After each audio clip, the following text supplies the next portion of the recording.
小伙子，你看我像什么东西？那一天晚上，我和女朋友告别之后，一个人走在回家的路上，在快到村口的位置，被一只黄鼠狼拦住了路。我揉了揉眼睛，确认自己没有看错之后，脑袋便开始发懵了。这不是俗话说的黄皮子讨风吗？怎么还发生在我身上了？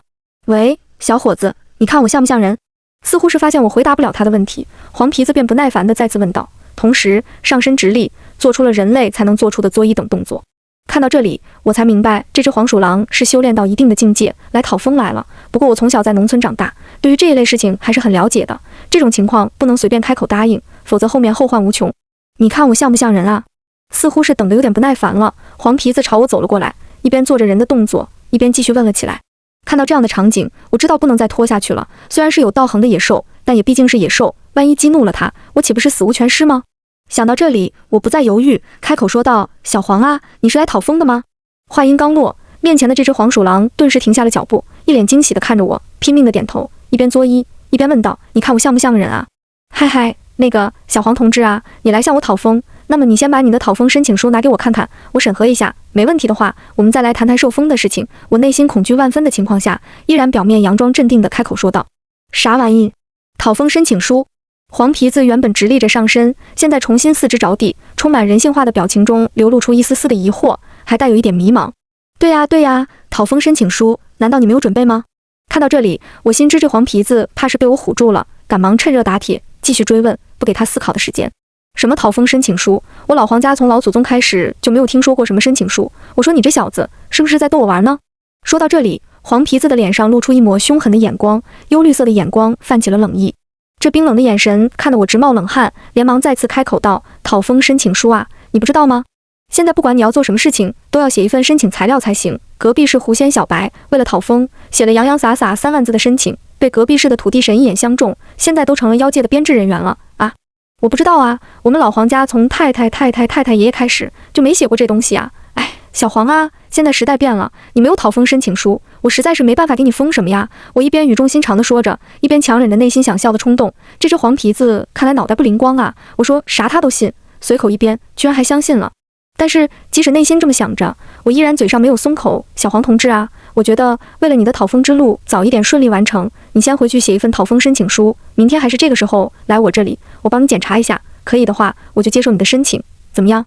啊，这合适吗？可以吗？黄皮子虽然有点相信了，但是依旧没有松口，毕竟是修炼了些许年头的妖怪，哪里那么容易就能上当。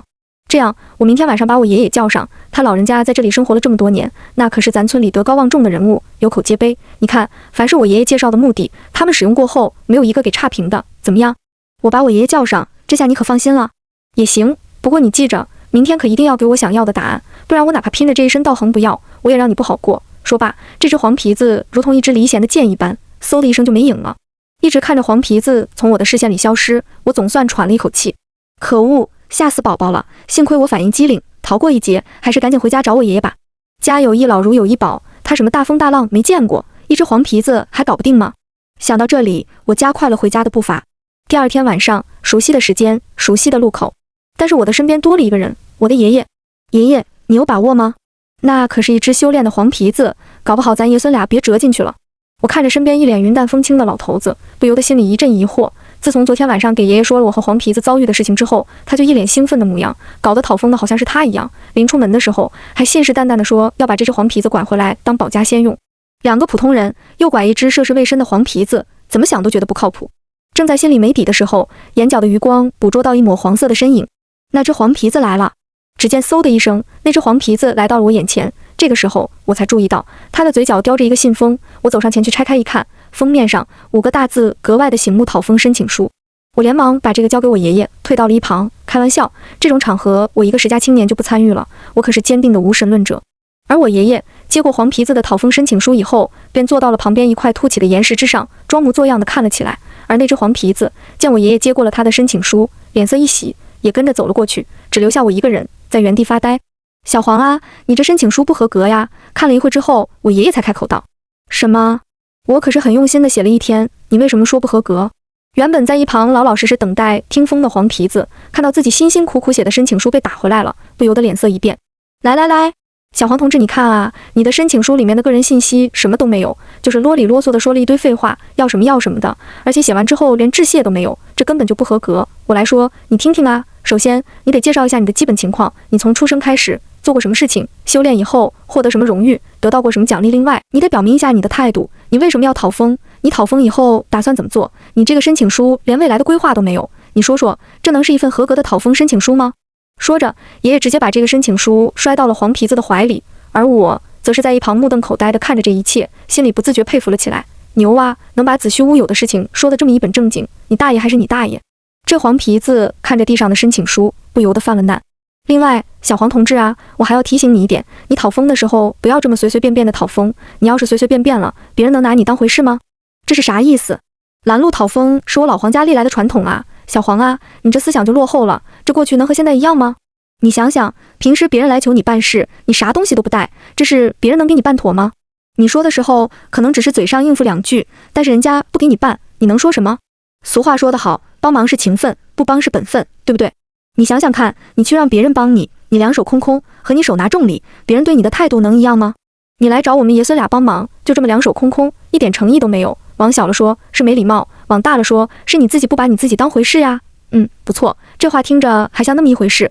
黄皮子虽然有点发愣，但是潜意识里觉得爷爷的话没错，便也点头附和了起来。我在旁边看得目瞪口呆，这还能这么操作的吗？老头子的一番话在我看来是漏洞百出，但是在黄皮子看来却是一点毛病都没有啊！自己不带礼物，这不就是让别人小瞧自己吗？就好比你表白，两手空空去表白，拿一束玫瑰花去表白，开一辆劳斯莱斯去表白，得到的待遇是截然不同的呀！哎，我说你这老头说话还挺在理的。想当年有2个母黄鼠狼过来找我办事，第一个只给我带了几只野鸡，就那几只野鸡糊弄谁呀？我连看都没看就把他赶出去了。第2个给我带了不少的名贵药材，甚至还愿意留下来当我的压寨夫人。嘿嘿，你也知道我出了名的心善，人家都做到这个份上了，我要是再不答应，岂不是显得我不识抬举吗？说着，黄皮子还挺人性化的挑了挑眉，一脸得意的样子。老头，你等着，我家里还有好几株100年的人参什么的，待会给你拿过来，一点小礼物。说着，黄皮子转过身就准备回去拿，却被爷爷给拦了下来。哎，你先别急，你这个诚意我看到了，但是还有其他的事情，你考虑考虑。啥事？黄皮子继续瞪着他那一双圆溜溜的大眼睛。就是你讨封之后的事情，你想不想当大神仙？爷爷再次开了口问道。想啊，当然想啊，怎么？你有啥办法吗？黄皮子原本还挺淡定的表情，在听到神仙2个字后，再也不淡定了。我说老头，啊呸，前辈，你要是能让我当神仙，让我做什么都行。你不知道，我老黄家自从太爷爷之后，就没有一个能得到的了。今天我要是能得到，绝对是给我老黄家光宗耀祖了。黄皮子一脸急切地说道。嗨嗨，你先别急，我就是单纯的看到你的诚意，觉得得帮你的忙，你知道不？黄皮子点头如捣蒜一般，知道。你想想啊，如果现在我说你像人，哪怕是说你像神，你觉得你能得到吗？或者是就算你能得到，那天上的神仙还分3、6、9等呢，你觉得你能排得上号不？不能。黄皮子实话实说。那不就得了？你看，你想当大神仙，你在人类世界不做出一点贡献，谁能看到你的价值？谁会在乎你，对不对？有一点道理。前辈，你继续说。现在不都讲求一个从零做起吗？你看，你要是先来世俗界服务个10几20年的，这经验不就有了吗？将来封神之后到了天上，这也是你的履历，到时候大家都知道了你在人世界的贡献，谁敢轻看你？谁见了你不得叫一声黄大仙？听到这里，黄皮子直接跳了起来。没错，前辈，你说的太对了，我以前怎么就没有想到呢？真是听君一席话，胜修10年功呀！看着黄皮子那一脸兴奋的模样，我都有点于心不忍。这不是欺骗动物的感情吗？什么贡献不贡献的？这个唯物主义的世界哪里来的神仙？就在我胡思乱想的时候，爷爷再次开了口，那蛊惑人心的声音让黄皮子分不清东南西北。你看，你要是在这里服务个20、30年，将来成了神，当了大神仙，这20、30年还不值吗？山中才1日，世上已1000年，这时间他又算得了什么？你说对吧？是的，前辈说的是，用20年的时间换你当大神仙，换你老黄家的光宗耀祖，值不值？直黄皮子此时的眼神中已经有了坚定的神色。但是前辈，我去哪里积累经验和功德呢？黄皮子虽然兴奋，但是也没有忘记这个关键性的问题。这世上喜欢动物的人家不多了，你想服务啊，别人还不一定会给你这个机会。难呐，这黄皮子也犯了难。这年头，大多数人都去城市里了，他在这山头，想看见的人都难。只见他眼珠转了转，忽然看向我爷爷，说道：前辈，不如这样，我以后就跟着你混。你让我好好服务个几年，你看行不？反正服务谁不是服务呀？这爷爷的脸上似乎是流露出一丝为难的样子。黄大仙呀，我们家太小，怕是你嫌弃。再说了，你以后可是要当大神仙的，我们何德何能让你服务呀？前辈，你说这话可就见外了，咱们的关系谁跟谁啊？我看就这样，前辈要是愿意赏脸，我老黄就去你们家。别的不说，帮你们发家致富还是可以的。哎，我不是这意思，我帮你是不求回报的。你说这些不就是为难我老头子吗？哪里为难？不为难，不为难。前辈就当帮我这个忙了，要是前辈同意，咱现在就定个契约，我保你们家风调雨顺，你以后给我当个证人，我是个好黄鼠狼，怎么样？黄皮子一脸坚毅地说了起来。这好吧？爷爷在经过一番挣扎之后，终于是点了点头。哈哈，太好了，前辈，事不宜迟，咱今晚就去。说着，黄皮子似乎是急不可耐地想往家里跑。等等等等，爷爷一把拉住了黄皮子。怎么了，前辈？你该不会是反悔了吧？我可跟你说，我老黄是老实人，你可不能欺负老实黄皮子。黄皮子似乎是生怕爷爷反悔似的，连忙开口道：没有没有，黄大仙肯赏脸，是我应该感谢才对。就是我想问问黄大仙，这一下就得服务个20-30年，不知黄大仙能坚持得下来不？这一想到自己在这片山林中的快乐生活，黄皮子脸上有点迟疑。自己在这山林中要风得风，要雨得雨，还有母黄鼠狼伺候，以后成了保家仙，可就没这么快活了。但是想到自己未来的光明大道，想到未来给老黄家光宗耀祖，黄皮子脸上的犹豫逐渐被坚定所取代。放心吧，前辈，为了以后的大神仙，我能坚持得下来，我一定会好好当保家仙的。说的没错，今天保家仙，明天大神仙。爷爷脸上终于露出了笑容，开口说道。黄皮子此时也一脸兴奋地说道：没错，今天保家仙，明天当神仙。爷爷继续开口：没错，就要有这样的意志，今天保家仙，明天当神仙。黄皮子也跟着开口道：今天保家仙，明天当神仙。今天保家仙，明天当神仙。今天保家仙，明天当神仙。看着我爷爷传销似的给黄皮子洗脑，我的大脑不由得彻底死机了。这算是诱拐无知黄皮子吗？走在回家的路上，都能听到身后的山林中隐约传来的声音：今天保家仙，明天当神仙。嘿，兄弟，你听说了吗？隔壁村有个黄大仙，可灵了。在一处山头上，两个行色匆匆的人在赶路的同时，也不忘闲聊。其中走在前面的年轻人扭过头来，对着身后的人说道：那可不是嘛，要是不知道呀，谁往这深山老林里面跑，还不是为了求个好运？是呀，也不知道那老头子走了什么运，居然请了一位道行高深的黄皮子成了保家仙。这方圆180里的，他说句话比啥都管用。这两个人一边交谈，一边毫不掩饰地流露出一抹嫉妒的神色，只恨拥有黄皮子的不是他们两个。同样的场景在这10多年间不断上演着，从刚开始的乡里，再到县城，最后到城市，基本上这一方土地的人们都知道了一位黄大仙。于是抱着发财求子转运等心愿的人们纷纷走进了大山里，希望自己的未来能够转大运。当然，在求黄大仙显灵之前，这礼物是必不可少的。礼物黄大仙肯定看不上，那礼物去了哪里？当然是给作为中间人的我和爷爷了。我说：前辈，这我也显灵了10多年，人们来求我办事，我是有求必应，但是我什么时候才能得到啊？这天，黄皮子在送走了最后一位客人的时候，再一次开口向我爷爷抱怨了起来。我爷爷看了看我，没有说话，那意思无比的明确：你上。看到我爷爷的这副样子，我也是无奈地摇了摇头，走过去坐到黄皮子身边，开口说道：黄大仙，你别急呀，这才10年的功夫，距离咱当初说的20-30年还差好久呢。经过了这10多年的相处，我也渐渐地明白了黄皮子的心性。虽然这货看上去凶巴巴的，但是心眼还是蛮不错的，最起码不会像其他妖怪一样对人类赶尽杀绝，所以我也能和这黄皮子开玩笑了。而黄皮子听到我的话以后，脸色不由得一垮：才10年？才10年？你知道我这10年是怎么过的吗？我以前好歹是山中一霸，左手搂着母黄鼠狼，右手拿着烤鸡，现在我穷得叮当响，别人给的东西全被你俩拿走了。哎，黄大仙，你先别急呀，古时候得道高人不是说过吗？天将降大任于斯人也，必先苦其心志，劳其体肤，空乏其身，行拂乱其所为，所以动心忍性，增益其所不能也。古人都说了，想要得道就得苦修，你现在所做的一切都是为了明天能够当更大的神仙。我一边说着，一边观察着黄皮子的面色。在听到前面的话语的时候，黄皮子的脸上是明显的不耐烦的神色，但是在听到最后的神仙2个字以后，眼神中又逐渐泛起了神采。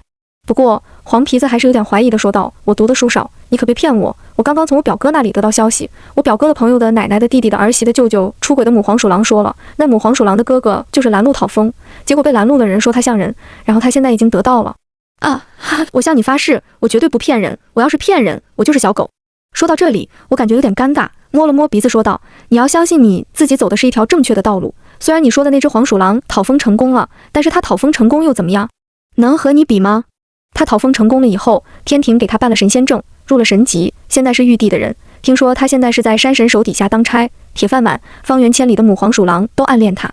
说到这里，黄皮子的眼神中充满着羡慕的神色。对于他们这种草根出身的妖怪来说，最大的愿望就是修成正果。黄大仙，你别羡慕他呀。其实在我看来，应该是他羡慕你才对。听到这里，我继续一本正经地开始说了起来。你想想啊，他当上神仙和你未来当神仙能一样吗？你说的那只黄皮子当神仙，不过是别人随口赏赐他的罢了，完全是可有可无的角色。需要的时候他是黄大仙，不需要的时候他就是一个黄鼠狼，你说对不对？古时候人们早就证明了这个观点，吃的苦中苦方为神上神。你们妖界以前有一只猴子，刚开始不就仗着自己有点本事吗？上天上吵着要当大官，可到头来也不就是个弼马温吗？连蟠桃大会都没资格参加，他去闹事，结果怎么样？还不是被压在山下500年。最后他为什么成了斗战胜佛？不就是在人世之中苦修了好几年，陪着唐三藏西天取经，最后才修成正果的吗？还有那株刚烈，原来混得风生水起，那又怎么样？没有足够的经验，被贬下凡间，好几次差点被吃了，最后为什么修成正果？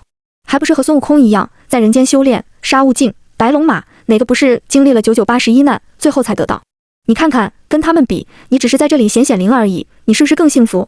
其实说到底，你现在做的事情不比唐三藏、孙悟空差，只是形式不同罢了。相信我，你好好努力，好好干，将来就算不是斗战胜佛，那也是斗战胜神。一边说着，我一边观察着黄皮子的脸色，看到他脸色有所好转，这才继续说道：虽然那只黄皮子讨封成功，已经当官，你还没有当官，但是你不一样，你是保家仙，保护一方平安，这可是大功德。你想想啊，未来的某一天，你想要得到这附近的城市几十上百万人给你正道，你是一个好黄鼠狼，你想想，这天庭玉帝可不得给你一个大官当当吗？你说的可是真的？黄皮子听到我这番话之后，眼神之中的光彩更甚，基本上可以说是眼冒绿光地问出了这个问题。那当然了，你想想，那只黄皮子那么轻易就得到，还不是一个小小的9品芝麻官吗？你说说，除了在那个山神手下耀武扬威，他还能干啥？你再想想你的未来，那可是飞升仙界位列仙班的黄鼠狼，你们俩的未来能一样吗？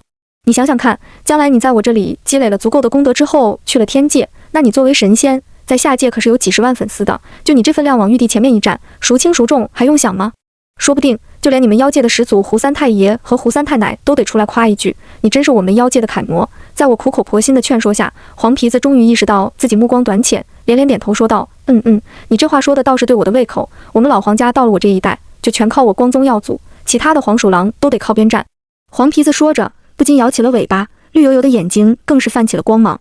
说着说着，嘴上也开始不着调了起来。我就说那帮兔崽子们怎么敢当着我的面夸其他黄鼠狼？原来是看我这里前途光明，想破坏我的大好前程。幸亏你今天提醒我了，不然我以后混的也就跟那个黄皮子一样，跟在山神土地神后面当个芝麻大小的官僚小子。今天你说的很有道理，将来等我到了天上当上大神仙，一定下来好好提拔你。说着，黄皮子幻化出来的人影居然拍了拍我的肩膀。黄大仙，你还记得咱10年前许下的承诺吗？心里好笑的同时，我也忍不住打开了话匣子。当然记得，怎么不记得？那可是我从讨封开始干起的第一步。今天保家仙，明天当神仙。没错，黄大仙，无论在什么时候，我们都不能忘记当初的愿望，不忘初心，牢记使命啊！说着，我扬起了拳头，一边向天挥舞，一边嘴里大喊：黄大仙，我们的理想是什么？今天保家仙，明天当神仙。黄皮子似乎是被我的情绪所感染，也不禁有些热血沸腾了起来。此时，黄皮子也不再以人形出现，又变回了原来黄皮子的模样，也跟着跳了起来，大吼道：今天保家仙，明天当神仙。我一边问着，黄皮子一边回应着：我们今天是什么？保家仙。我们明天要当什么？大神仙。我们的口号是：今天保家仙，明天当神仙。呼喊着，整个身影便如同一只黄色的箭矢一般，在房子周围到处乱窜了起来。我的眼睛已然捕捉不到黄皮子的身影，唯一在耳边响起的，依旧是那道声音。匆匆岁月，又是数十年过去，如今的我也正是从青年迈入中年，爷爷也已变得迟暮，而我家的黄皮子，在这几十年来不断地为前来祈愿的人们送去祝福，名头也是如日中天。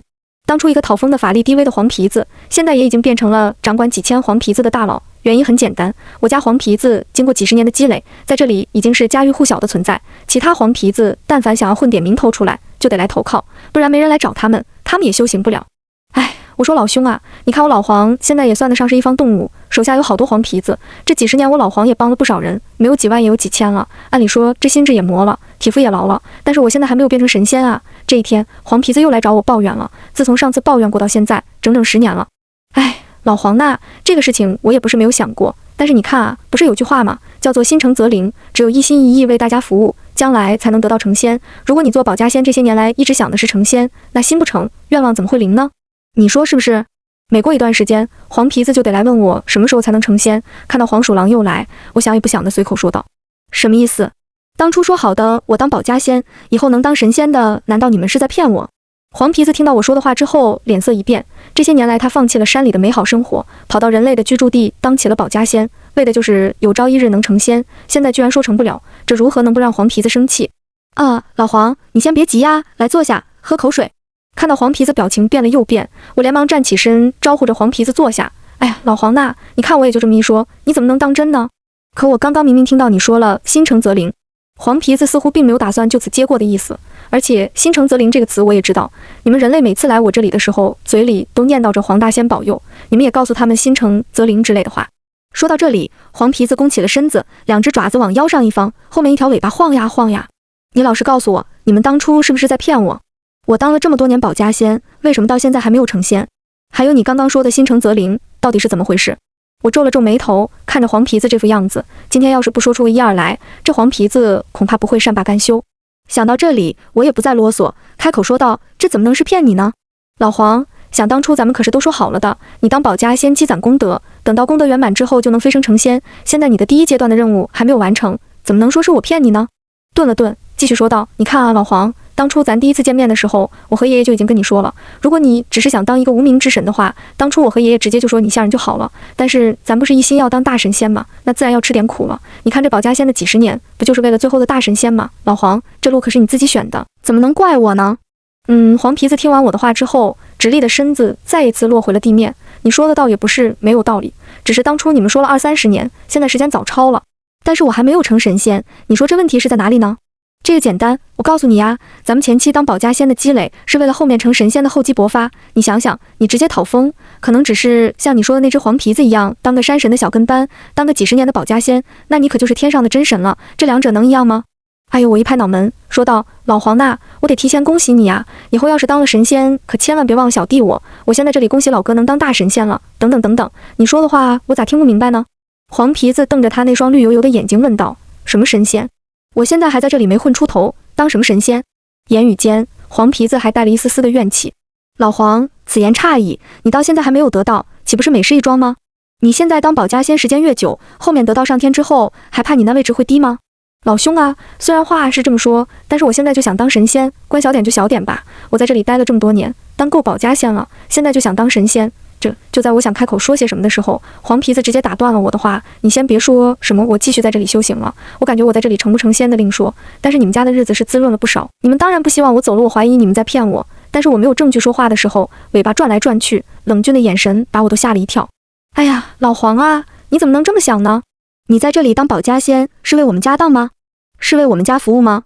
不是的，你当保家仙这几十年可是在为你自己呀。你想想，几十年前你还是一个籍籍无名的小黄皮子，就是路上有人见到了，也没人会把你当回事。但是你看他现在，你走在路上多有排面，谁不得叫你一声黄大仙啊？黄皮子听到这里，原本毛茸茸的脸上顿时露出了人性化的挣扎的表情，伫立良久之后，才叹息道：虽然你话说的不错，但是我现在不怎么想当保家仙了，想当神仙。要不你现在给我封正了算了。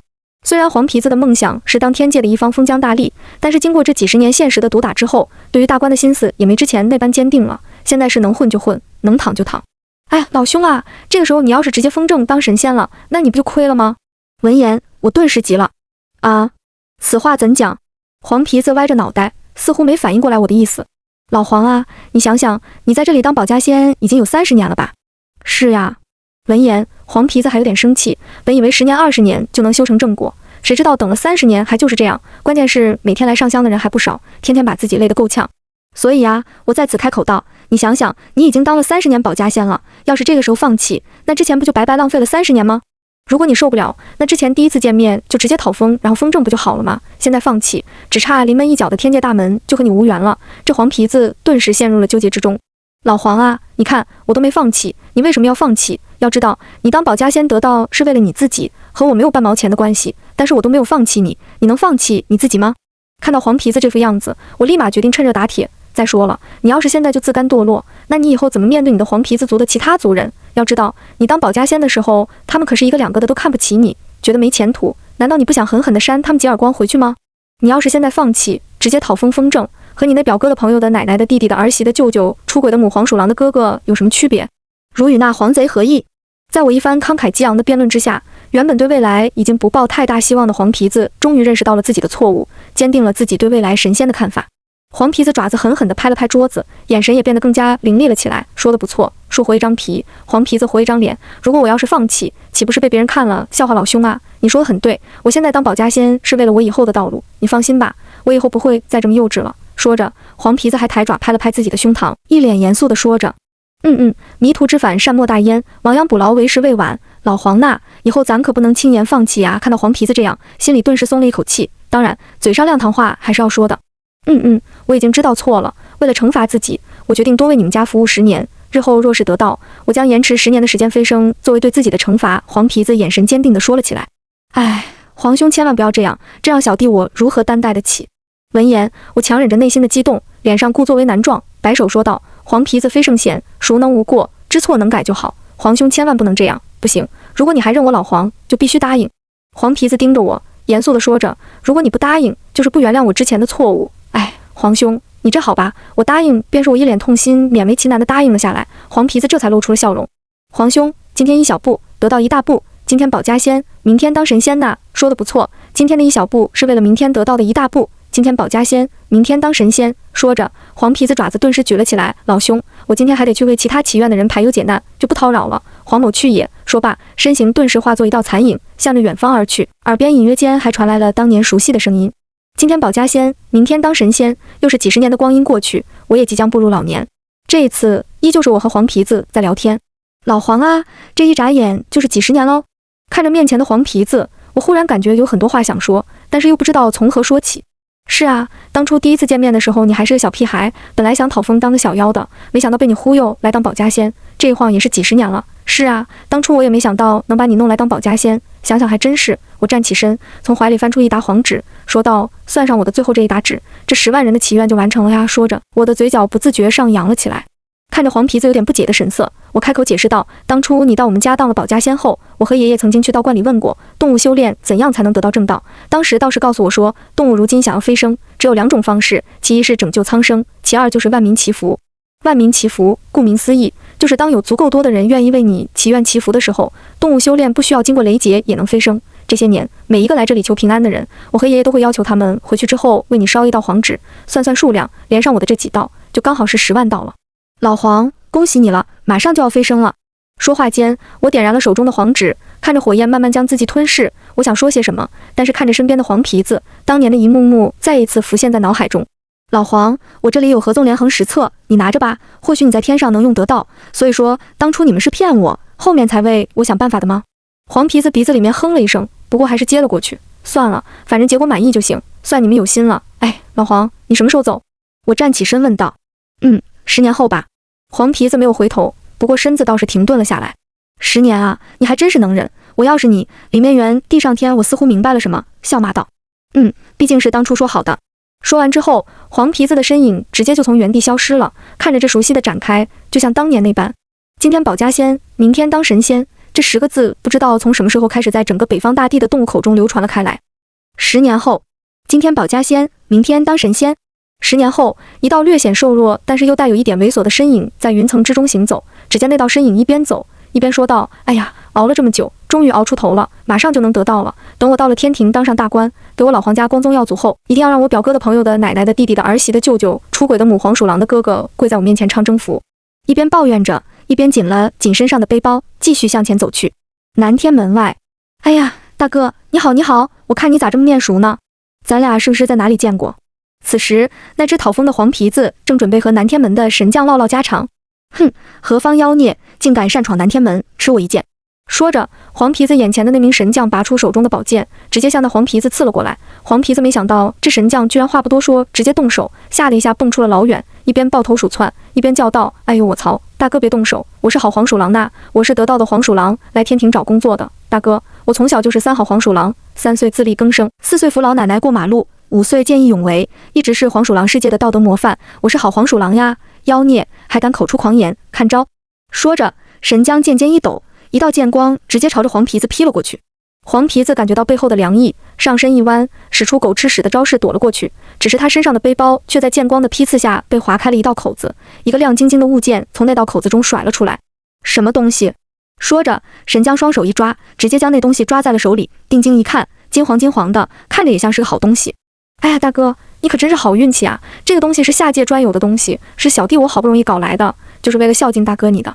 黄皮子心惊胆战间，发现那神将居然没有再追上来，而是手里把玩着什么东西。定睛一看，这才将心缩回了肚子里，满脸讨好的朝着神将靠了过来。这是什么东西？神将并没有理会黄皮子的言语，凝眉问道：大哥，这个可是下界鼎鼎大名的手机，集通讯影视游戏网购于一体，就这么给你说，在下界要是没有一部智能手机，都不好意思出门。哦，就这么一个小东西，有你说的这么神奇？神将皱了皱眉头，还是带有一点怀疑的问道：那当然了，大哥，你可能不知道，此物只因人间有，天上难得几回闻小弟，我敢给你打包票，在这天庭，要是你能拿这么一部手机，那绝对是回头率100%的存在。你不管在哪里，把这手机往那些神仙面前一甩，什么仙女娇娥的，都得往你怀里钻。黄皮子一边低着头，一边对着手机开始操作了起来。你看，这是播放器，可以看好多电视剧电影；这是音乐，闲来无事可以好好放松的；这个是游戏，下界最火的荣耀。哼，大胆妖孽，竟敢说这些花言巧语来蛊惑本将！你可知道，在这天庭，一切宝物都应上交玉帝，你却让本将将这手机私吞，莫不是想要陷害于本将？说着，神将一把掐住黄皮子的脖子，将他拽离地面，瞪着双眼问道：哎呀，大哥饶命饶命，且听小弟慢慢道来。黄皮子被掐住脖子之后，立马双手双脚开始扑腾了起来。大哥，小弟这次带来孝敬大家的手机不止一部，你看我的背包里面都是的。言语间，黄皮子将自己背上的背包一抖，神将一看，果然整个背包满满当当的，全部都是各式各样的手机。哼，神将见了，发现事实确实如黄皮子所言，这才松开了手，不过脸色还是有点不善的说道：既然你说你孝敬本将，那其他神仙都有，这怎么算孝敬？黄皮子揉了揉自己被摔疼的屁股，一瘸一拐地站了起来，说道：大哥你别急，听小弟解释，你手里这一部手机，那可和其他手机都不一样，你这手机是手机中的手机，是机中之王。神将挑了挑眉头，示意黄皮子继续说下去。黄皮子看到神将的表情之后，似乎明白了什么，眨巴眨巴眼睛，继续用诱惑的语气说道：大哥，你可不知道，你手上这部手机，那可是下界大名鼎鼎的 WATE 至尊手机，这可是小弟花了好大的功夫才搞到的，在这天庭就这一部，所以小弟才说，这绝对是你身份的象征。再看看其他手机，虽然表面上看不出来，但是和这个手机一比，那就是星星之火与日月之辉的差距。将来天上的神仙虽然都有手机，但是谁都没有你的手机尊贵，这难道不是给大哥你长面子的事情吗？到时候蟠桃大会，大哥你把这手机往桌子上一放，别说这仙女，就是那嫦娥，怕不是都要对你投怀送抱。黄鼠狼那诱惑性的话语以及那猥琐的眼神，短短几句话就把那神将忽悠得不知几何，原本冷漠的脸颊顿时就喜上眉梢。哈哈，好，我就说一开始看着老弟你面熟，但是想不起来，所以才忍不住出手试探一番。没想到本将今日果然和老弟你有缘呐！说话间，原本凶神恶煞的神将便换上了一副和蔼的笑容，直接拉着黄皮子说道：老弟，从一开始我就觉得你和其他黄鼠狼不一样，这可真是不打不相识呀！看着神将这般，黄皮子直呼好险。当初飞升之前，他特地和守候的那家人促膝长谈了一次，当聊到上天应该怎么办的时候，就有人建议上天之前带点稀罕的东西，毕竟无论在哪里送点礼物总没错。二黄皮子当时就接受了这个建议。想来想去，什么东西凡间有天上没有呢？还有稀奇的。最后，所有人一致选出了手机。就这样，黄皮子在上天前背了一皮带手机，不过如今看来，这手机带的值啊。想到这里，黄鼠狼感受着神将的热情，不由得也有些飘飘然，说道：大哥说笑了，大哥镇守南天门，那往小了说是镇守一方，往大了说是守护天庭的安危啊。说实话，如果没有大哥你的忠心耿耿，哪有如今天庭的一副太平盛世？你这话说的倒是不错，只是可惜如今这天庭能明白这个道理的神仙太少了，本将我也是在这里找不到伯乐来赏识我这匹千里马呀。说话间，神将还颇有点郁郁不得志的样子。对了，之前忘了问了，最近一段时间凡间都没有妖怪飞升，你是怎么上来的？神将忽然问了黄皮子这么一句话。大哥有所不知，小弟我在下界服务了几十年，最近听闻天庭会开放人间巡查使的职位，特地来这里面试的。哎，大哥，你在这南天门多少年了呀？黄皮子回答之后，看着身边的神将，忽然眼珠一转，计上心头。哎，我在这南天门已经镇守了将近10000年了，一直没有机会提拔，哎，真是说来惭愧啊！这神将一脸痛惜之色，似乎没有得到提拔的机会，很是不甘一样。大哥，小弟不才，倒是有一个不错的提议，你看怎么样？黄皮子看到神将这般，瞬间就来了精神，这不怕人强势，就怕人没有欲望，无欲则刚。只要这神将有所欲，那黄皮子就能将神将内心的欲望无限的放大，最终将这神将收入囊中。什么提议？神将看着这黄皮子，满脸的质疑之色，想自己虽然在天庭混得不怎么样，但是哪里轮得到这下界刚上来的一个黄皮子指手画脚的？虽然脸上不悦，但是看在怀里的手机的份上，这神将也只能忍耐着问道：大哥，你们没日没夜的镇守南天门，你觉得辛苦吗？当然辛苦了，要是有点背景，谁会来这里？神将的脸色变了又变。那大哥，每当玉帝或者二郎神来检查的时候，问你们在南天门怎么样，你们是怎么回答的？还能怎么回答？当然是说职责所在了。神将想也不想地回答道：你看，大哥，这不就得了吗？每当他们来检查，你总是说职责所在，一点都不提你的辛苦。领导怎么能知道你在这里受苦受累？将来有提拔的机会，怎么能轮得到你呢？你说我说的对不对？黄皮子盯着那神将，这话说的倒是挺有道理的。继续说，你看，想要提拔，领导觉得你辛苦，这是前提，接下来得到领导的赏识或者有一点关系在，这是必要条件，等等等等。你说的这个我恰好没有啊，你是不是在蒙我？黄皮子正唾沫横飞地说着，忽然被神将打断。哪有？你找现在天庭正在当大官的领导，那肯定不行，人家本就是封疆大吏，你现在去巴结也没用啊。再说了，也轮不到你来巴结，所以你应该把目光瞄准那些刚到天庭根基未稳的妖怪，及早投资啊。黄皮子语重心长地对着神将说道。不对，我再怎么说也是天庭正统神仙，去巴结刚来的妖怪，不妥。神将想了又想，觉得还是不妥。嗨，这算什么？大哥，下界有一句话叫做不想当将军的士兵不是好士兵，这怎么能叫巴结呢？这是为了未来美好生活的奋斗罢了。难道你不想成为将来像二郎神那样的战神吗？再说了，将来你真的当了大官，又有谁敢说三道四的？黄皮子越说，那神将的眼睛中的光芒越发亮。你说的倒是不错，与其在这里苦等着，还不如搏一搏。只是我应该怎么做呢？看到神将这副样子，黄皮子心知自己的计谋已成，不由得大喜，看着眼前的神将，那模样宛如当初的自己一般。这个时候，黄皮子故作一脸为难地说道：其实吧，你现在最好找一个刚到天庭的，看着潜力无限的神仙或者妖怪，趁他目前在天庭还没有靠山的时候及时帮他，这样日后人家才会念你的情，你说对不对？锦上添花哪里有雪中送炭好？可是目前天庭里面还真没有这样的神仙或者妖怪啊。神将一边听着黄皮子在这里絮絮叨叨，一边陷入了沉思。目前天庭里面没有根基，但是前途无量的。忽然神将的目光扫向眼前的黄皮子，心里一下转了过来。目前刚来天庭，但是前途无限的，这黄皮子不就是很符合的吗？嗨，我说老黄啊，你看咱俩兄弟今日一见，也算是不打不相识。今后如果你要是得到高升之后，可别忘了兄弟我呀。这样今后你要是有什么事情，尽管跟兄弟我讲，但凡能帮得上手的，兄弟我绝无二话。神将说着，顺便一把将黄皮子搂了过来，极其热情地说着。黄皮子在神将怀里一边挣扎，一边强忍着笑意道：大哥，你这话可就折杀小弟我了，我哪里能有这个福气，哪里能跟大哥您称兄道弟？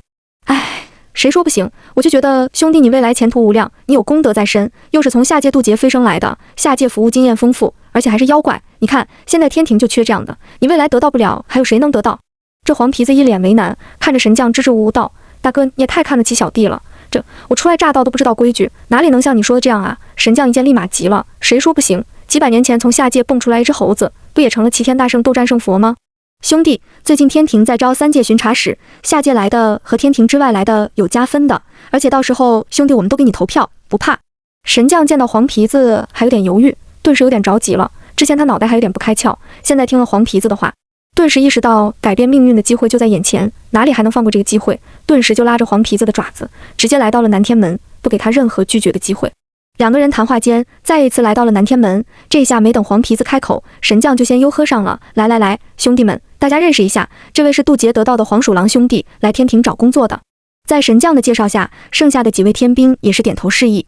黄皮子打小就是在下界的山林中长大，哪里见过这种阵势，连忙一蹦3尺高，嘴里念叨着：哎呦各位大哥，这可使不得呀。正交集间，黄皮子感觉有人拍了拍自己的肩膀，扭头一看，正是刚刚和自己称兄道弟的神将。这时只听那神将开口说道：老弟，没关系，别紧张。诸位兄弟，我问大家来南天门，最小的也已经在这里待了3000年了，我问大家真的甘心一辈子留在南天门吗？神将一开口，令在场的天兵都皱起了眉头。的确，在南天门镇守看着威风八面，但是在天庭里算是地位比较低的，要是有点关系，谁愿意留在这里？正思索间，神将再次开口道：兄弟们，不瞒大家说，现在有一个机会摆在大家面前，这位黄鼠狼兄弟我很看好他，未来他的发展必将是前途无量，天庭神仙选举在即，只要我们投票给他，将来待黄鼠狼兄弟得道，我们不也是跟着水涨船高，到哪里不能当一个将军？这一番话算是说到了在场天兵的心里，毕竟没好处的事情谁会去干？但是以前我们一直是把票投给将军的，现在忽然不投票了，以后会不会被刁难啊？当然也有一部分人在质疑神将的决定。黄皮子看到这里，连忙说道：“兄弟，此言差矣。你们一直给你们将军投票，但是你看你们将军可曾关照过你们？你们一直给他投票，到最后也是没有任何的结果。可是现在，只要你们愿意付出那么一点点得罪你们将军的风险，那你们未来得到的可就是一个大将军啊！”看到在场还有一部分天兵在犹豫，黄皮子继续趁热打铁道：“兄弟们，你们好好想一想，你们现在给其他成名的将军投票，那也只是锦上添花罢了，谁会记得你们？但是我就不一样了，我现在暂时一无所有，你们给我投票，那就是雪中送炭，我怎么能忘记你们的恩情呢？你们可以自己想一想，别人如果只是帮了你一个无关紧要的忙，你会记住吗？但是别人要是在你最需要帮助的时候拉你一把，那你会不会记住？”说罢，黄皮子立马举起爪子，发誓道：“我黄鼠狼在这里发誓，若是你们帮我投票成就大道，而我不提拔你们，那我就不是人。”看到这里，其他的天兵天将也都动心了，纷纷开口同意，言语间竟然现在就想找亲朋好友过去给黄皮子拉票。黄皮子看到这样的情景，不由得也跟着激动了起来，大声吼道：“你一票，我一票，明天就是大将军！”神将听了，心里备受鼓舞，仿佛看到了未来的康庄大道，跟着吼道：“你一票，我一票，明天就是大将军！你一票，我一票，明天就是大将军！”此时，不仅仅是南天门的天兵，就连天庭内部很多天兵都听到了消息，赶来南天门。尽管觉得自己升职的希望渺茫，但是还是愿意来争取一下。黄皮子看着眼前的神山神海，内心也不由得激动了起来，这可是自己未来的根基啊！忽然间，黄皮子再次跳了起来，右爪成拳，跳起来高喊道：“兄弟们，我们的目标是什么？当将军，当将军，当将军！”诸位天兵整齐划一地喊道：“我们该怎么做？”黄皮子继续嘶吼道：“投票，投票，投票！”神将都似乎被感染，一边呐喊，一边挥舞着拳头。“我们该怎么投票？你一票，我一票，大家一起去拉票。很好，那大家还记得我们的口号吗？”黄皮子两爪一拍，继续吼道：“你一票，我一票，明天就是大将军！”听到众人的呼喊，黄皮子这才放下心来，看着站在一旁的神将，说道：“大哥，那小弟我就先进去了，接下来就要看大哥给不给力了。”一边说，一边走进了南天门。而那神将在看到黄皮子这变态的领导能力的时候，已经不敢再顶着这个大哥的名号了。神将满脸堆笑道：“嗨，什么大哥，你才是我大哥！大哥，以后弟弟我还盼着你早点给我升职，从这南天门调出去呢。哎，大哥你慢走哈，小心点看着路，千万别摔了。”直到黄皮子的背影消失不见，神将这才回过了头。这一回头，就看到那些天兵依然站在原地，嘴角抽搐。看到这里，神将不由得气急：“你们看什么看？还不赶紧去给我大哥拉票，将来弄一个升职的机会！”哼！听到神将开口，周围的天兵这才三三两两走进了南天门，一边往回走，一边嘟囔着什么。神将听不到，也不用去听，就知道肯定不是些什么好话。大哥，你这样讨好那只黄皮子，真的值得吗？就在神将在想着未来自己的职业生涯发展的时候，手下的那几个天兵也跟着凑了过来。本来心情就不怎么爽，看着送上来的出气筒，哪里还能放过？顿时手往这些天兵的脑袋上一扇，怒骂道：“什么讨好？那就是我大哥，我对大哥热情点怎么了？再说了，我这可是靠自己勤劳的双手和3寸不烂之舌争取光明的未来，谁能嘲笑我？这什么这还不赶紧去拉票投票？等到我大哥得到好处，肯定少不了咱兄弟的，明白吗？”就在那些天兵还想说些什么的时候，这神将挥了挥手，将他们打发走了。明白。天兵似乎是也想到了自己的未来，语气变得坚定了起来。好，大家不要忘记了我们的梦想，不要忘记了我们的口号。现在再告诉我一遍，我们的口号是什么？你一票，我一票，明天就是大将军！天兵整齐嘹亮的声音响彻南天门。神将满意地点了点头，不错不错，既然这样，大家就为了自己的光明前途努力吧。是，随着神将带领着天兵涌入天庭，天庭大大小小各个角落都有声音传来：你一票，我一票，明天就是大将军！兜帅宫门外，黄皮子费了老大的劲才来到了这里，一边兴奋地看着兜帅宫的告示，一边背紧了身上的布带。此时的兜帅宫门外已经围拢了一大批的神，不过在其中有得道的妖，有下界的土地山神河伯，也有天庭神仙的子弟。至于为什么会围在这里，当然是因为天庭1年1度的神仙大考就在今天，而且在今年的神仙大考中多出了一个令人眼红的职位——天庭驻人间巡查使。虽然说这个位置是在下界，不在天庭，但是这个位置待遇好呀。就像是总部的人去了分公司，虽然看着职位不怎么样，但人家毕竟是总部和分公司之间联络的纽带，分公司是好是坏还不是人家说了算。所以历来每一任人间巡查使都会受到下界草根神仙的热情招待。最重要的是，每一任巡查使任期满之后都能调回天庭担任一方封疆大吏，亦或是重大权力部门负责人。所以在今年兜帅宫主持的考试才会有这么多的人来参加。我一定要成为巡查使，到了下界，把我表哥的朋友的奶奶的弟弟的孙媳的舅舅出轨的母黄鼠狼的哥哥身边的母黄鼠狼全部勾搭走。抱着这样的想法，黄皮子开始看起了考试的要求。原来这考试分为3个部分，笔试1道题，然后是能力比拼，2个环节，观众投票和个人能力展示，每一个环节都会淘汰一部分选手，直到留到最后的那一个就是巡查室了。当然，若是能凭借个人魅力让其他选手全部弃考，那直接就是巡查室了。黄皮子看完公告，怀着忐忑的心情，在报名表上摁上了自己的爪印。天庭神仙大考开始，黄鼠狼坐在考场里，看着周围的选手，忍不住心里一阵嘀咕，怎么这么多神母狗样的？不过前面坐着的母狐狸真不错，那边的天鹅看着也不错。就在黄皮子还在四下张望的时候，一张考卷发下来。黄皮子定睛一看，差点乐了。只见这考题写着，请论述如何在最短的时间内击败魔界。哈哈哈，这简直是天助我也！呜呜呜，想我在下界当了几十年保家仙，看了无数人的勾心斗角，熟读兵书，泣不成诗，终于有我的用武之地了。就这样想着，黄皮子拿起了笔，开始洋洋洒洒地写了起来。如果我成为人间巡查使，那么我对魔界的策略如下：第一，大力发展天庭的经济建设，通过积累功德、帮助凡人等方式，大力兑换金钱，充盈天库。只有天库充盈，才能做其他的事情。第二，无论在什么时候，都要坚守自己的本心，不忘自己是天庭的人，是玉帝的手下，在3界贯彻普天之下，莫非王土率土之滨，莫非王臣君让臣死，臣不死不忠等观念。第三，发展天庭特色文化，提高天庭文化软实力，发展海纳百川、有容乃大的气魄，对于其他地方的文化，取其精华，去其糟粕，逐步引导魔界接纳天庭的文化。第四，黄皮子洋洋洒洒写了3大页纸，反观那些神仙子弟，一个个抓耳挠腮的，不知如何是好。黄皮子写完之后，看着时间还早，便大手一挥，直接交卷。在拿着试卷走上评卷席的时候，眼角余光扫过周围神仙的试卷，差点乐出声来。只见一个3眼小神仙写道：魔界根本不堪一击，待我3叉戟一出，领军挂帅，必能征服魔界。旁边的胖子写道：与魔界开战之时，快去西天请如来佛祖。交卷之后，黄皮子不由得感到一阵神清气爽，知识果然能改变命运啊！黄皮子走到外面，看到不少神仙围着兜帅公，似乎想要知道比试的结果，眼睛一转，立马记上心头。重新背起他的小布袋，走到几位看着德高望重的神仙面前，故意脚下一崴，布袋撒开，里面各式各样的手机顿时散落了出来。这是什么？就当手机撒出来即将落地的时候，周边神仙的眼光全部被这亮闪闪的东西吸引了。虽然说天庭宝石珠玉倒也有不少，但是像这种方方正正亮晶晶的玩意却没见过。在场的神仙顿时八仙过海，各显神通，各自抓了一部手机在手里面。这个铁皮盒子倒是看着有趣的很。咦，这个东西居然会发光，莫不是什么法宝？爹，快看，这里面有个人。随着手机被各路神仙抓在手里，这些没见过世面的神仙顿时就大呼小叫了起来。喂，我说那个黄皮子，这东西是啥？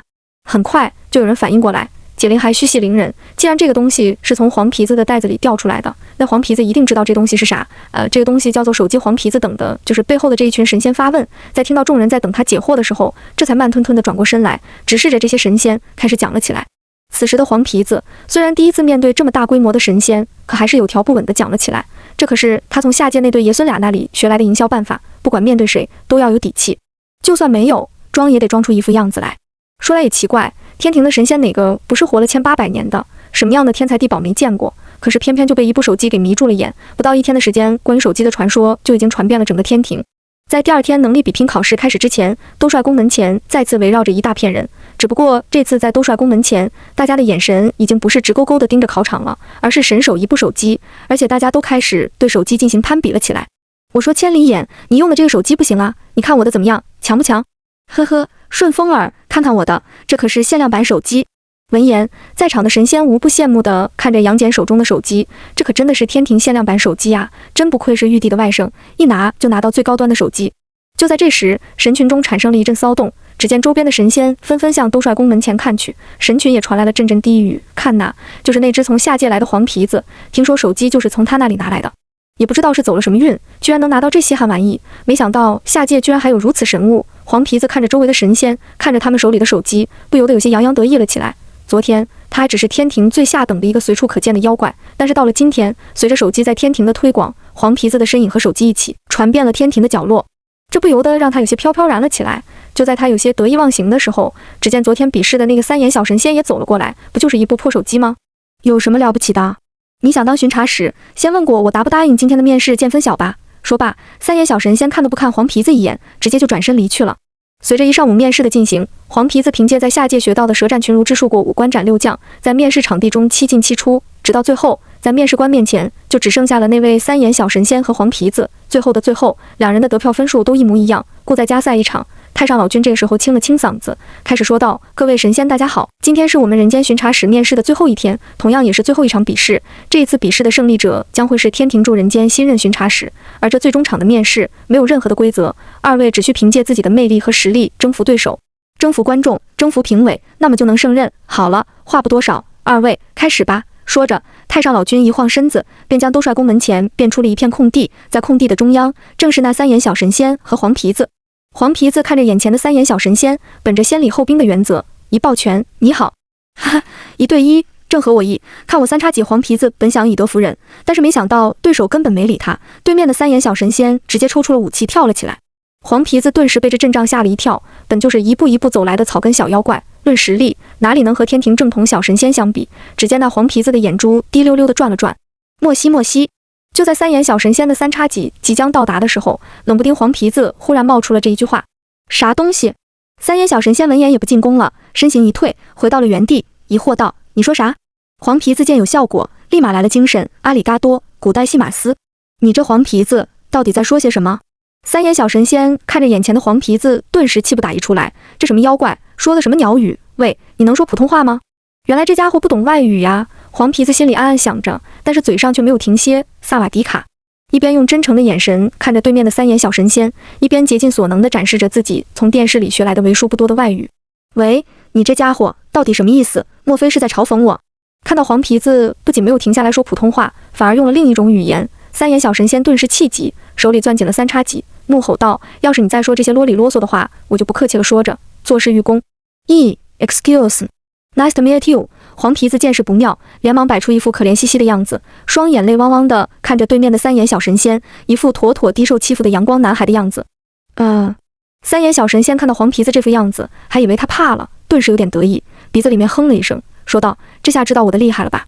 而这时，黄皮子依旧不为之所动，继续用那一副可怜兮兮的样子，颤颤巍巍地伸出右爪，说道：“My name is One Piece. What is your name？”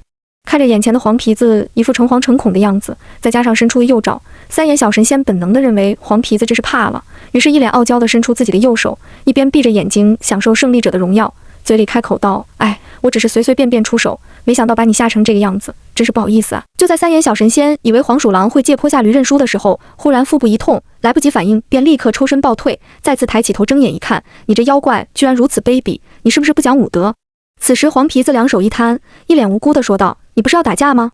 我看你闭上眼睛，还以为你打算让我几招呢。”你三眼小神仙不由得气急，可是偏偏他又没办法反驳，于是只能看向评委席，说道：“这黄鼠狼不讲武德，为了一点点蝇头小利，便使出如此卑鄙的手段，如何能服众？若是不加以严惩的话，今天就是天王老子来了，我也不服。哎，兄弟你别着急呀，俺老黄向来都是以德服人。你看看比赛的规则是用自己的实力和魅力征服所有人，但是也没有规定方式，对不对？古人有云，兵不厌诈，如果没有足够的智慧，如何能胜任这个岗位？大家说对不对？”然而就当黄皮子自以为说出这番大义凛然的话语之后会得到众人的呼应的时候，却没想到在场的神仙先是看了看杨戬，又低头看了看自己的手机，全部沉默不语。作为在下界生活了几百年的黄皮子，自然明白众人的沉默是什么意思。看了看三眼小神仙，是因为他的背景可能很大，众人不敢得罪他，但是不明确反对自己是看在了手机的份上。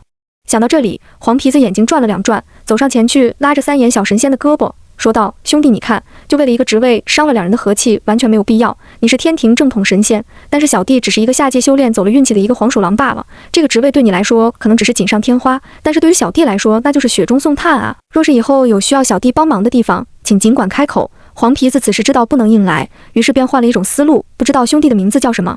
关于这一场比试，我觉得我们可以用更好的方式来解决。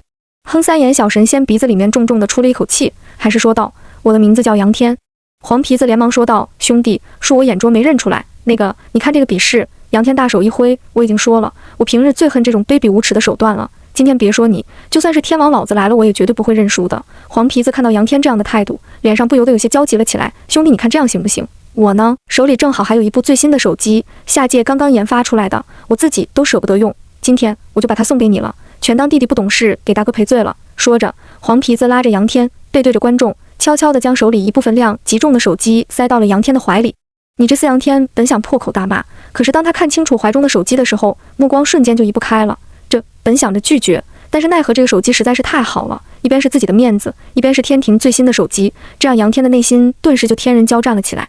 杨大哥，你看你这么英明神武，若是没有一部能拿得出手的手机，将来走在哪里不得被别人看低一头啊！而且有一说一，这样的考试天庭可是每年都有，依照你的实力拿个第一不是稳稳当当的吗？你想想看，只要你多等1年的时间，手里就能多拿一部令别人眼红的手机，这买卖不亏啊！黄皮子看到杨天似乎有一点点动摇之后，立马加大了攻势。可是我爸也跟我说了，只要我这次能拿下第一，成为巡查使，他也会奖励我一部手机的。我告诉你，今天哪怕是你说破了天，这也是不可能的。杨天经过一番思考，还是语气坚定地说出这番话，同样用目光直视着黄皮子。我杨天铁骨铮铮，一部手机就想让我折戟，痴心妄想。杨大哥，你这里就认输一次，也只是代表你自己，不代表其他人。除了这个巡查使，今天天庭还开放了其他岗位，你去竞争其他岗位不就好了吗？再说了，你也不一定能习惯下界的生活习惯，大不了我再送你一部平板电脑 WAT-Pad Pro 怎么样？这个平板电脑其他神仙都没有呢。成交一言为定，黄鼠狼本想着再努力试一次，实在不行就去调剂到其他岗位，没想到话音刚落，杨天就迫不及待地回应了起来，这让黄皮子不由得大喜。两人再次转身，黄皮子不知道从哪里掏出一部平板递给杨天，杨天不动声色地接了过去。黄皮子见状连忙问道，杨大哥，那刚刚小弟不懂事偷袭你的事情可嗨。杨天忽然的一阵咳嗽顿时打断了喋喋不休的黄皮子，只见杨天脸上露出一丝丝尴尬，随后便归于平静。什么偷袭？比试才刚刚开始，你怎么尽说些我听不懂的话？黄皮子立马反应了过来，随后一拱手说道，杨大哥说的是，小弟我太着急，居然出现了异响，哈哈。杨天则挥了挥手，毫不在意地说道，无妨，那我们继续比划比划吧。等，杨兄，你先听我说，如果你要是真的在这里赢了，那才是真正的输了。黄皮子想了想，又用自己那充满蛊惑的声音继续说了起来。什么意思？杨天有点搞不明白，赢就是赢，输就是输，怎么赢了还会变成输了？杨兄莫急，听我慢慢道来。平时其他人是不是告诉你，作为合格的神仙，一定要坚守本心，万万不可被凡间红尘所诱惑，而这巡查使又恰恰是在凡间，难道你就没有看出来是什么吗？黄皮子一脸语重心长地说了起来。什么？这一下轮到杨天困惑了。这其实就是天庭对你的一次试探啊！表面上让你来夺取这巡查使的位置，实际上就是看你能不能坚守本心，能不能抵挡得住巡查使这个位置带来的诱惑。不然你想想，你在天庭前途无量，为什么让你来这个位置？这明显就是对你的考验。你今天要是真的在这里拿到了这个位置，表面上看你是赢了，但你却没有通过天庭的考验，你说这算不算输了？黄皮子一脸痛心疾首地说道。这杨天虽然觉得自己可能被骗了，但是又说不出来哪里不对，总觉得怪怪的。好吧，那你看我应该怎么做？哎呀，兄弟，这个时候你就要表现出自己对这个位置的不屑，让其他神仙觉得你其实是有能力做这个位置的，但是你却不受红尘的影响，自愿放弃这个位置。你说你是不是在其他神仙的眼里瞬间就变得高大上了？黄皮子赶忙趁热打铁。可我感觉自己还是有点亏了呀。杨天想了又想，最终得出自己的结论。什么亏了？兄弟，你现在放弃比试绝对是明智的选择。你听我老黄给你分析一下。首先，你留在天庭，放弃这个位置，肯定是能收获一部分声望的。大家会说，你看看人家杨天是金钱名利如粪土，这样一来你的名气不就有了吗？其次，你看看我给你的手机，手机多好玩呀！巡查使那么累，当巡查使哪里有玩手机来的爽？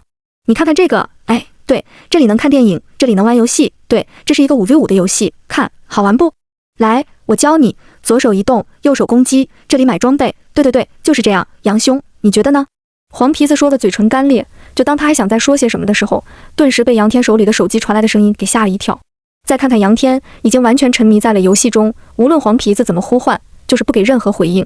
哎，杨兄，我们现在还是在比试呢。杨兄，大家都在看着呢，你这……杨兄……就在黄皮子还想说些什么的时候，只见杨天抬头一声怒吼：“吵什么吵？别影响我打团，不就是一个破巡查使吗？谁爱要谁要。”说着，杨天抱着手中的手机，直接跳出了比赛场地，快速地向远方奔跑，一边跑一边吼道：“你们给我把麦打开，我们好好交流交流。”众神看着杨天离开的背影，默默不语。杨天的方向传来一道声音：“就算所有人生都大写着失败，但并不妨碍我继续向前。”太上老君这个时候咳嗽了几声，说道：“既然杨天放弃了，而且我也了解到你在过去几十年里一直在下界当保家仙，也算是有了经验。既然这样，那你就算是正式入了天庭的仙籍了，试用70年，明天来兜率宫报道。”之后就走马上任，希望你能在这人间巡查使的位置上继续为天庭发光发热。是，俺老黄一定继续努力，一定好好为天庭服务，不忘初心。就在黄皮子还在口若悬河般的演讲的时候，眼前金芒一闪，手中似乎抓着什么东西，拿起一看，赫然是一张金光闪闪的卡片。天庭高等神仙身份证。随着黄皮子读出了这几个字，顿时激动地跳了起来。我老黄终于当上大神仙了！这一声可谓是惊天地泣鬼神的呐喊。呐喊结束之后，黄皮子的脸上露出了一抹得意的笑容。表哥，你让你朋友的奶奶的弟弟的儿媳的舅舅出轨的母黄鼠狼的哥哥给我等着，我来了。说罢，身形一闪，黄皮子的身影也从天庭消失，留下的只是黄皮子的传说。